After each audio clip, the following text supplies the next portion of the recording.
¿Cómo están? Bienvenidos a Última Mirada. Hace 6 meses en este mismo estudio estuvimos con la persona que vamos a entrevistar hoy día, el psiquiatra Alberto Larraín, y él nos advertía de un montón de situaciones que había donde el nivel de depresión, el nivel de gente y sobre todo jóvenes que sentían que no valía la pena vivir por la tasa de suicidios que había y todo lo demás, bueno, se alertó sobre un problema. Y 6 meses después da la impresión de que no solamente la situación sigue igual, sino que además ha empeorado. Hay suicidios en el metro, hay una situación respecto de conscriptos que uno termina matando a los otros dos y después disparándose a sí mismo. Hay una situación de bullying que viene derivada en diversos casos, todos en algunos con resultados de muerte. ¿Qué está pasando y por qué? Por lo menos a nivel noticioso, se ha agudizado esta situación. Vamos a volver a conversar con el psiquiatra Alberto Larraín, director de Procultura, en un ratito más aquí en Última Mirada. Y respecto del análisis internacional, vamos a ir a los cielos, porque se produjo esta suerte de joint venture entre SpaceX y la NASA. SpaceX es este vehículo espacial que fue financiado por una empresa privada que pertenece a Elon Musk, que es el que de alguna manera la cabeza de los automóviles Tesla y de toda la industria de Tesla, y que llama la atención o empieza a llamar la atención porque podría ser la primera incepción de una cosa mayor que tiene que ver con la aventura privada en cosas que hasta ahora, la situación espacial, era prácticamente un monopolio de los estados. Y ha entrado muy fuerte el tema privado a también competir y hacer negocios con lo que está pasando en el espacio exterior. Con eso hablamos de Raúl Sor. Comienza de inmediato Última Mirada. Alberto, bienvenido de nuevo. Muy buenas noches, Fernando. Decía yo que hace 6 meses conversamos acá y fue bastante impresionante la repercusión de la entrevista que te hice esa vez, porque montones de personas llamaron, querían ver la entrevista. Tú hablaste de cifras que a uno lo dejaban un poquitito con la boca abierta, que hay 1.500 psiquiatras adultos en todo el país y 300 para toda la población infantil, lo que parecía una cosa absolutamente mínima desde el punto de vista de la ciudad, que me imagino están distribuidos también de una forma muy desigual. Bueno, y 6 meses después, a raíz de un montón de cosas que hemos estado viendo, da la impresión de que esta situación se ha agudizado, se ha puesto más apremiante aún cuando empezamos a ver situaciones mucho más seguidas de personas que se quitan la vida, de situaciones que a raíz de justamente ese suicidio delataban una situación social que prácticamente no se tomaba en cuenta o le importaba a poca gente. Cuéntanos un poquitito qué es lo que está pasando a juicio de... A ver, yo creo un poco poner énfasis en lo mismo que dije la otra vez. Esta es la mayor crisis sanitaria que tiene hoy día el país. Todas las encuestas lo que muestran es que 1 de cada 4 chilenos hoy día está con una enfermedad mental. Hoy día, no estamos hablando a lo largo de su vida, sino que hoy tiene síntomas de algún tipo de enfermedad mental, y de ellos solamente el 20%, o sea, 2 de cada 10, están recibiendo tratamiento. Entonces, cuando nosotros empezamos a ver el tema de los suicidios, de lo que ha pasado estos últimos días en Iquique, los casos de los suicidios ampliados en los matrimonios que tuvimos durante el verano, todos estos casos son más bien la punta del iceberg de una situación que es insostenible a nivel país, donde las autoridades no quieren escuchar, donde básicamente lo único que quieren hacer es oídos sordos, y no entienden que hoy día lo que hay que hacer es un gran pacto social para introducir cambios profundos en la realidad de Chile que permitan cambiar algo que está día a día alienando a la población y que está aplastándola. Entonces, yo creo que aquí son varios los hechos. Hoy día tuvimos esta noticia de que hubieron varias personas que estuvieron en la línea del metro, donde hay algunos que son suicidios y otras que no están tan claros todavía, pero lo que sí es claro es que el metro no tiene ninguna capacidad de responder ante estos hechos. Hay algunas líneas que efectivamente han ido incorporando las puertas de suicidio. A mí mismo me tocó tramitar esas puertas en el anterior gobierno de la presidenta Bachelet. Y el argumento para no ponerla en todas es que los carros son distintos, que cambia el sistema operativo, que es muy difícil hacerlo. Bueno, hoy día lo que tenemos en fondo es una situación tremendamente compleja para la ciudadanía, pero además muy compleja para los trabajadores. Cuando tú conversas con varios de los trabajadores del metro, ellos te dicen el temor que tienen al andar en metro de que eventualmente cuando se acercan a una estación, alguna de las personas salte a la vía del tren. Entonces, lo que nos está pasando hoy día es que el estigma de las enfermedades mentales, que básicamente es lo que ha descrito toda la evidencia a nivel mundial, que funcionan distinto a todo el resto de las enfermedades, en Chile no tiene nada que ver enfermarse del cuello hacia arriba que enfermarse del cuello hacia abajo. No hay ningún problema en decir que uno tiene una diabetes o que uno tiene una hipertensión, pero llegar a señalar que uno tiene una depresión o que uno tiene un trastorno bipolar o cualquier otro tipo de enfermedad que requiere un tratamiento como cualquier otro, es signo de descalificación. De hecho, es muy habitual que uno vea en las redes sociales, en los titulares de la prensa, que ante alguien que quiere descalificar a otro, como pasó con compañeros de tienda, o utiliza una serie de adjetivos descalificativos utilizando enfermedades mentales, tratando en el fondo de que los otros queden en peor posición. Eso finalmente lo único que hace es aumentar el estigma y hacer que la gente no se atreva a consultar y no tengamos tratamiento. Una de las cosas más impresionantes desde el punto de vista de las enfermedades mentales es su invisibilidad. Tú te cruzas con una persona en la calle, la ves, y esa persona, hombre o mujer, da exactamente lo mismo, niño o adulto mayor, no tienes la más leve idea de lo que pasa por esa persona. Si esa persona estuviera pintada como el sarampión, si esa persona estuviera tosiendo todo el día, si esa persona tuviera, no sé, los signos de una peste. Sí, sería totalmente distinto. Sería totalmente distinto. Habría toda una parafernalia médica asociada a cubrir o a atender. Al menos no te lo cuestionarían. Mira, ayer apareció este tuit en las redes sociales de Carolina Eltit, que es colega de ustedes, sí, periodista, donde termina ella diciendo, mira, falleció mi única hija, tengo 2 informes psiquiátricos, y nuevamente la ISAPRE, Colmena, voy a decir su nombre, rechaza mi licencia psiquiátrica. Entonces, eso no pasaría ante una factura. Eso no pasaría ante cualquier otra enfermedad. Nosotros estamos acostumbrados en el día a día a que nos rechacen la licencia. Nosotros tenemos que decirle a nuestros pacientes, esta licencia que yo le estoy haciendo, se la van a rechazar. Cuando se la rechacen yo le voy a dar un informe, el informe se lo van a rechazar, después vamos a tener que volver a hacer un segundo informe y probablemente vamos a tener que ir a una tercera instancia. Y eso es parte de lo que nosotros tenemos que hacer el día a día. A ninguna otra rama de la medicina o de la salud, en general, le opera ese estigma. Cuando uno ve lo que pasa en la Superintendencia de Salud y los análisis respecto a las licencias médicas, a nosotros nos aprueban menos de la mitad de las licencias médicas que el resto de los colegas. Entonces, eso es lo que hay. Y cuando uno mira todas las ISAPRES en general, están todas en el mismo número. Entonces, por más que eventualmente Chile aumenta en su carga de enfermedad, todas las licencias que se aprueban son iguales año tras año. Entonces, básicamente lo que hay es una colusión. Es una colusión respecto al número de licencias aprobadas. Y eso es lo que encuentra que efectivamente los casos como el de Carolina Eltit o muchos otros que aparecen habitualmente, a mí, yo el año pasado contaba, me han rechazado incluso licencias de pacientes hospitalizados. Entonces, donde dicen, mira, ni siquiera revisan el lugar, porque la licencia te hace establecer si está en su domicilio o si está en la hospitalización, y uno asumiría que al menos las licencias de hospitalización debieran pasar de manera automática. Claro.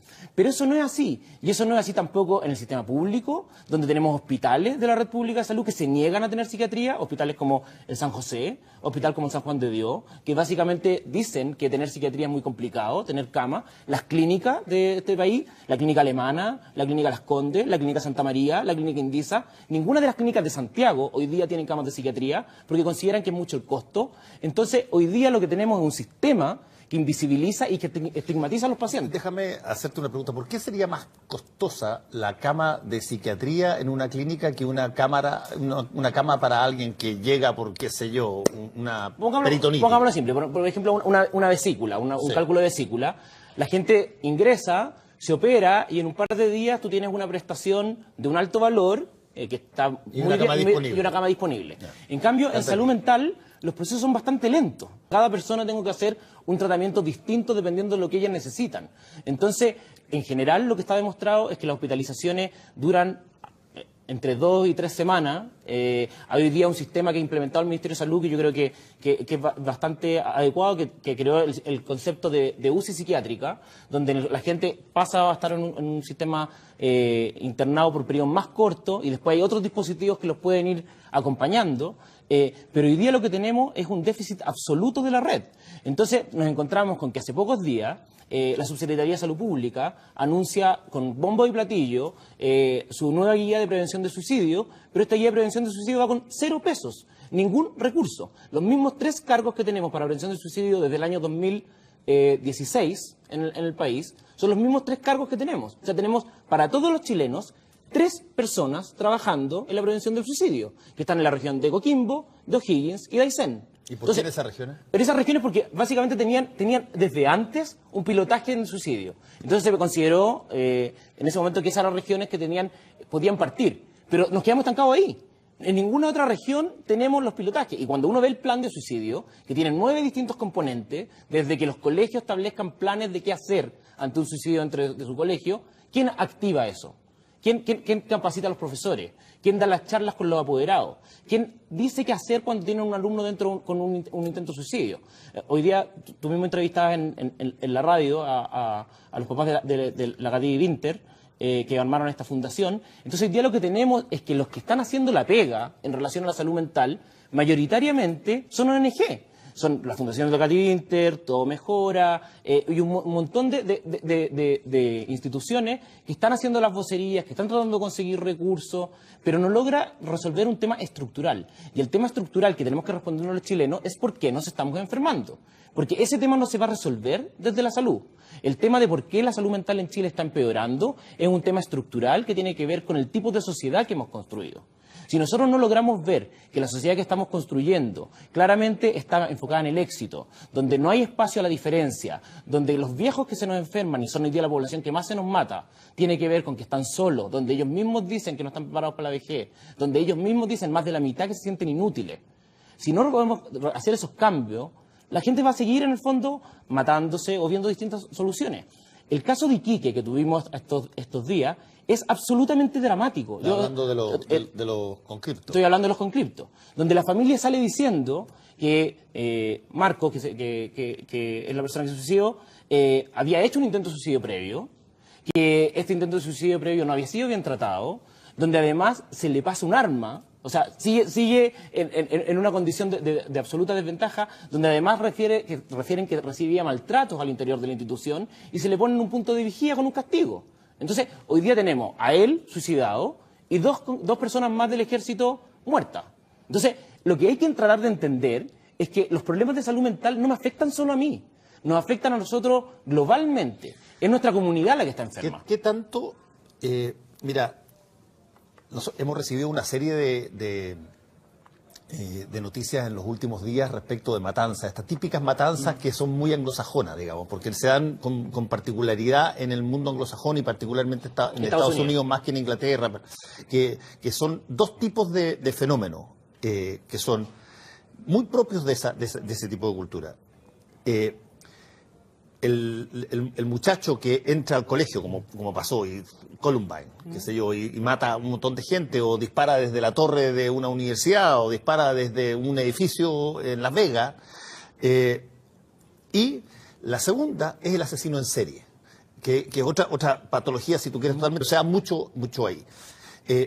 Y hemos visto que pasó en Brasil. Casi una copia idéntica de lo que fue el caso de Columbine, 2 muchachos que entran a su ex colegio, matan una cantidad enorme de gente y se terminan suicidando. La pregunta es, los colegios, por definición, que es donde más tiempo pasan los niños cuando están en el colegio, uno supone, debieran tener algún tipo de posibilidad de captar primero situaciones que eventualmente puedan producirse en la personalidad de los alumnos, ¿sí o no? Sí, o sea, me gustaría como redondear un poco antes de irme a la pregunta concreta. El caso de Columbine es muy interesante porque efectivamente lo que muestra es que esta es una realidad que se da en Estados Unidos, pero que no se da en otros países como Canadá, que están adyacentes. Entonces, lo primero que se despeja es que hay ciertas condiciones sociales que hacen distinto a ambos países. Entre otras cosas que puedes portar armas y comprar armamento. Obviamente, el tema del armamento, pero dentro de las cosas que se han mostrado, tiene, por ejemplo, que ver el tema de la equidad social y la cohesión social. Hay estudios muy consistentes que muestran en el fondo que a mayor cohesión social y a mayor equidad social disminuyen las enfermedades mentales. Y por otro lado también que ciertos discursos favorecen la aparición de actos de violencia, ¿ya? Entonces, cuando uno empieza a ver que en Estados Unidos que efectivamente hay discursos preponderantes respecto a marginación de ciertas poblaciones, a odio de ciertos individuos, que es un poco lo que ha empezado a preponderar también hoy día en Brasil, con la llegada del nuevo presidente, uno empieza a ver que eso tiene una redundancia y tiene un eco en la población. Y empiezan a aparecer ciertos grupos que son más extremos, que empiezan a hacerle eco, y eso puede generar ciertas enfermedades mentales. Las enfermedades mentales tienen un sustrato social y cultural muy importante. Acordémonos, hace pocos días, hace un par de meses, un mes que en Iquique también tuvimos esta paciente haitiana que hizo una crisis de pánico, no sé si todos lo recordarán, y que ella empezó a gritar y finalmente terminó hospitalizada. ¿Por qué? Porque el tema cultural tiene un componente muy importante al momento de expresarse las enfermedades mentales. Ahora, dicho eso, nosotros hoy día en los colegios tenemos la peor de las situaciones, ¿ya? Tenemos hoy día, como decía la otra vez, del único estudio grande que se ha hecho en salud mental, donde se han medido 24 países, de los 24 países nosotros somos el peor, ¿ya? Esto en menores de 6 años. El estudio de la UNICEF lo que muestra es que de toda nuestra población, 3 de cada 4 niños sufren maltrato y en los estratos más pobres 1 de cada 10 sufre abuso sexual. Entonces, el niño que nos está llegando al colegio es un niño tremendamente dañado y los profesores no tienen ninguna herramienta respecto a cómo abordarlo. Entonces, cuando tú te encuentras que un profesor se enfrenta a un alumno que se hace corte, o un alumno que tiene una ideación suicida, o incluso un alumno que tiene un consumo de droga, no tiene las herramientas mínimas para poder contenerlo, pesquisarlo, derivarlo o ver cómo abordarlo. Yo este año he estado haciendo, justo después de venir para acá, al nivel del alumnado. Los profesores no saben qué hacer porque la realidad cambió, porque efectivamente ellos antes traspasaban toda la responsabilidad a la familia y hoy día es difícil traspasarle toda la responsabilidad a la familia cuando efectivamente los niños están la mayor parte del tiempo dentro de los colegios. Los colegios tienen que hacer un giro respecto a lo que está pasando.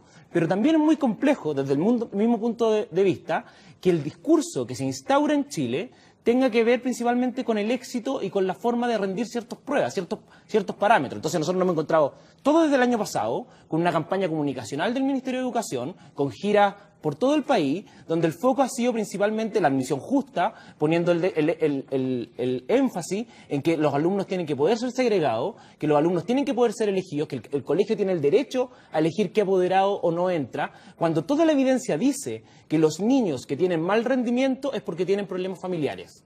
Entonces, los niños que van a tener problemas y que van a ser segregados son los niños que ya vienen castigados por tener problemas familiares. Probablemente son los niños que tienen violencia intrafamiliar, son los niños que tienen abuso sexual, que tienen familiares con familias disfuncionales. Entonces, Chile, en vez de hacerse cargo de esos niños, de acogerlos y de poder acompañarlos, nuevamente los separa. Y ese discurso, finalmente, de separación permanente de todos nosotros, es lo que está redundando en mayores enfermedades mentales.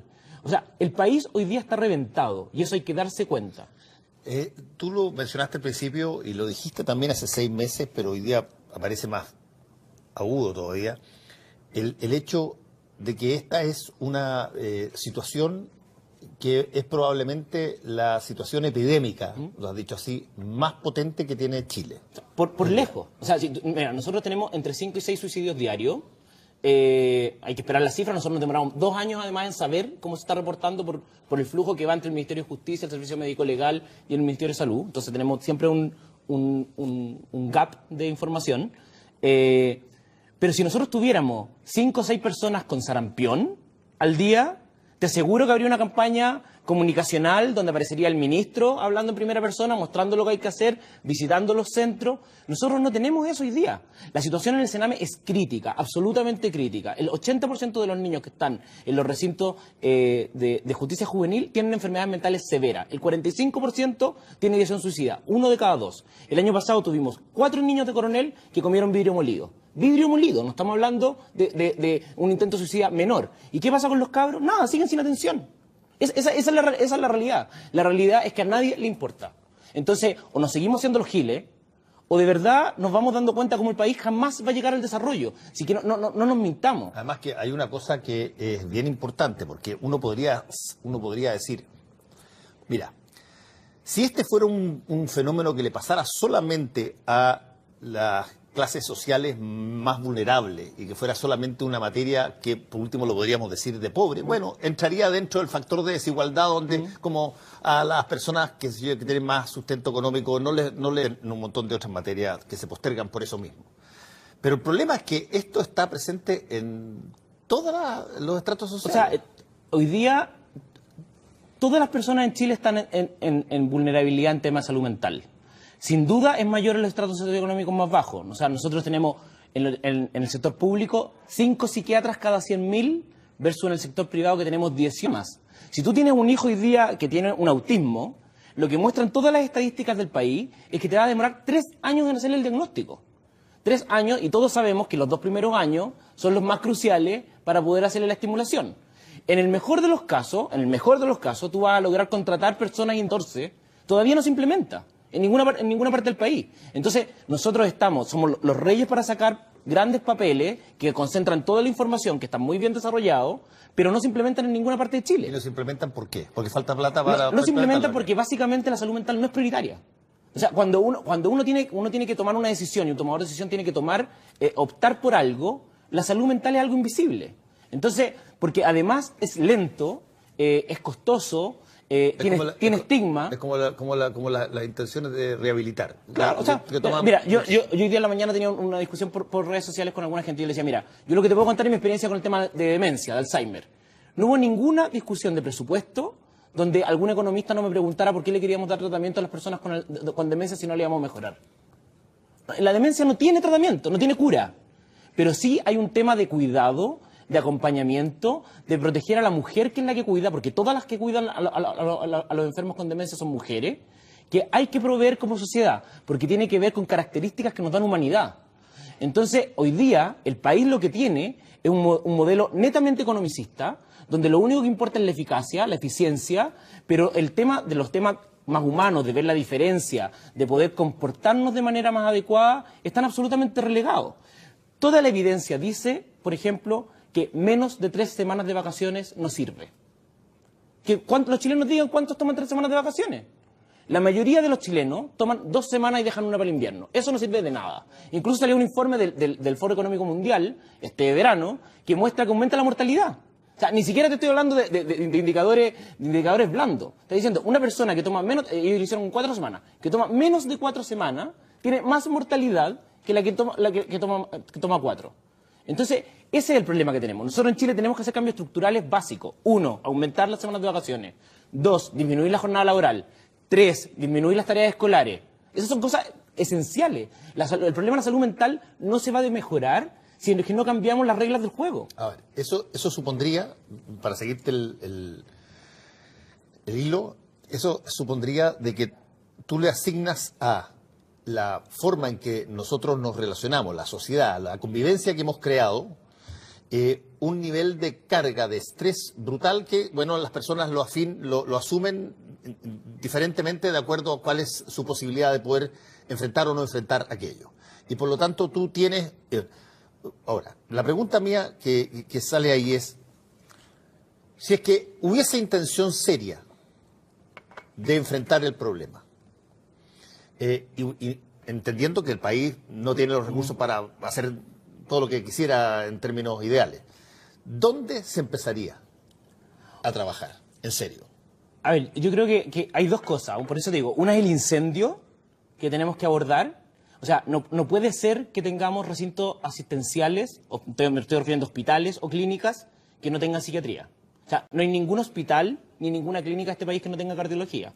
O sea, nosotros el otro día anunciaron el nuevo modelo del Sotero del Río, le pasó el anuncio al ministerio nuevamente, y el único servicio que no está dentro del hospital, del nuevo hospital que se va a construir, es salud mental. Nuevamente, porque le faltó espacio. Entonces, ese tipo de discriminación es insostenible. ¿Ya? Nosotros tenemos que lograr equiparar la cancha. Lo que ha hecho otros países, como Estados Unidos, es que la ley que impulsó la familia Kennedy logró generar una ley antidiscriminación. Básicamente no puede haber un trato distinto para la salud mental que para las otras enfermedades. Eso quiere decir que si para cualquier enfermedad la tasa de licencia aprobada es el 77%, a nosotros no nos pueden aprobar el 33%. O sea, ellos tienen que aprobarnos lo mismo que se otorga a los demás. Si para todos los hospitales se asigna que va a existir ciertas camas, no puede no existir un hospital que no tenga salud mental, porque si no, no se puede acreditar. Entonces, eso es el incendio propiamente tal. Pero lo otro tiene que ver con hacernos la pregunta como chileno, ¿de qué nos está enfermando? Mira, yo me acuerdo siempre y pongo este ejemplo. Cuando yo estudié psiquiatría, a mí me decían, las mujeres tienen más tasas de enfermedades mentales porque consultan más. Y no, la verdad no es esa. La verdad es que las mujeres tienen más tasas de enfermedades mentales porque tienen una violencia estructural contra ellas mismas. Entonces, cuando tú empiezas a darte cuenta que un gran porcentaje de un trato de estrés y de violencia estructural sobre ellas que repercute en su salud mental. Si la salud mental tiene que ver con la capacidad en complejo. Mira, si no es que yo diga que el tema social tiene preponderancia en la salud mental, lo dijo Durkheim a finales del 1900. O sea, la sociología surge con un libro de Durkheim que se llama El suicidio. Entonces, no es algo que uno está inventando la pólvora. Todos los estudios de la OMS hablan de los determinantes sociales. En Chile, cuando uno ve las tasas de salud mental, son más altas en los mapuches. Es cosa de ir a preguntarle al alcalde de Alto Biobío, que cuente cómo están sus cabros. Él mismo dice, tengo 3 tipos de cabros. Cabros que se van porque son infelices en la comuna, cabros que se suicidan y los cabros que viven deprimidos en esta comuna. Así lo divide. Y él ha puesto como prioridad el tema de salud mental. ¿Quién está escuchando al alcalde de Alto Biobío? Esa es la realidad que estamos viviendo todos los días y que hoy día nadie quiere mirar. Para terminar, Alberto, esto tiene una variable que implica cambiar de vista, girar la cabeza y atender, y lo hemos graficado más o menos en la analogía de si es que todas las personas que están con enfermedades mentales estuvieran pintados como de sarampión, automáticamente se paraliza todo y se hace una campaña gigantesca y a nadie dudaría, porque entre otras cosas eso se contagia. Pero a mí me da la sensación un poquitito que sin ser exactamente lo mismo, el contagio, vivir en una situación donde hay mucha gente que padece lo mismo y que es invisibilizada y se invisibiliza, lejos de encontrar solidaridad en la otra persona, es peor. Hoy día yo creo que eso es lo más brutal. Lo más brutal es que esto se va a solucionar solo con más humanidad. La posibilidad de que esto se resuelva tiene que ver con aumentar el encuentro, con aumentar la comunidad, con que nosotros podamos renunciar a cosas propias para poder cedérselas al de al lado. Entonces, cuando hoy día uno ve que sucede un evento en el metro y los mensajes son en torno a la demora que va a tener el vagón, cuando no estamos dimensionando lo violento del evento, o cuando los mismos el centro comercial, el Costanera Center, que ha tenido reiterativos suicidios, los mismos funcionarios dicen que le hacen poner una carpa encima y hacer como que nada estuviera pasando, eso demuestra que hay algo de nosotros que se está perdiendo, y es nuestra humanidad más profunda, que es la que tenemos que volver a recuperar. No hay ni una posibilidad de que podamos salir de esta crisis de salud mental si nosotros no nos cuestionamos lo que estamos construyendo y lo que estamos dejando a nuestros hijos. Alberto Larraín, te quiero agradecer una vez más por haber estado con nosotros acá. Muchas gracias por la invitación. Volvemos en un ratito.